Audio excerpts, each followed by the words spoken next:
DISASTROUS. Tucker Carlson gave cruel knockout as call Harry and Meghan's Spotify deal was brain dead. They pair have also been slammed as pathetic and irrelevant by a retired US judge over their criticism of Spotify, whom they have a lucrative content creating deal with. A US talk show panel had some very choice words for Prince Harry and Meghan Markle, with the host even branding the pair grifters. They have also been slammed as pathetic and irrelevant over their criticism of Spotify, whom they have a lucrative ongoing content creation deal with. But the pair did complain about COVID-19 misinformation on Joe Rogan's popular podcast, which Spotify streams. In a scathing attack, Fox News talk show host Tucker Carlson, whose nightly program boasts the largest cable audience on US TV, said, "That annoying fake Duchess from LA and her brain-dead husband threatened to walk unless Spotify muzzled Joe Rogan. But they're not going anywhere. These two grifters have a $25 million deal with Spotify for essentially no work. So far, we believe they have produced just over 30 minutes of content. That means these two have been paid about $1 million for each minute of talking they've done. That's a good gig. It's too good to leave." On a show called The Five, on the same channel, host Greg Gutfeld said, "They're a bunch of deadbeats." One guest, retired New York Judge Jeanine Pirro, described them as pathetic and irrelevant. And Dana Perino, White House press secretary under George Bush, said, "In America, nobody cares what you think." Yesterday, Rogan was in hot water for a separate matter and offered sincere and humble apologies after footage emerged of him repeatedly using the N-word on his hit show. The comedian, 54, said it is the most regretful and shameful thing he has ever had to speak about, but stressed the clips were taken out of context. There have been reports Barack Obama and his wife Michelle are planning to join the Spotify exodus.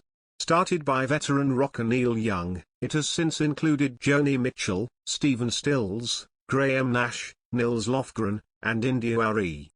Rogan's podcasts attract more than 11 million viewers most days and as many as 200 million downloads a month.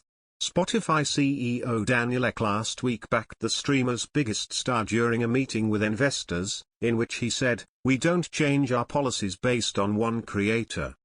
Spotify has said that it is placing content advisories ahead of any podcast episodes on the streamer which discuss COVID. These refer listeners to a fact-based hub with information from virus experts.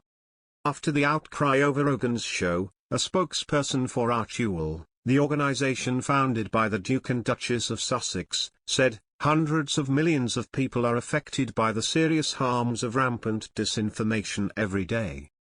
Last April, our co-founders began expressing concerns to our partners at Spotify about the all-too-real consequences of COVID-19 misinformation on its platform. Prince Harry has spoken up for prioritizing mental health in everyday life, but his latest tips for office employers and employees have divided opinions. This week, the Duke of Sussex shared his thoughts on mental health in the workplace when he spoke with BetterUp CEO Alexi Robico and Serena Williams. He called on employers to give their workers 30 minutes of me time while at work in the office. However, conservative political commentator Alice Grant called into question Harry's credentials to give this kind of advice.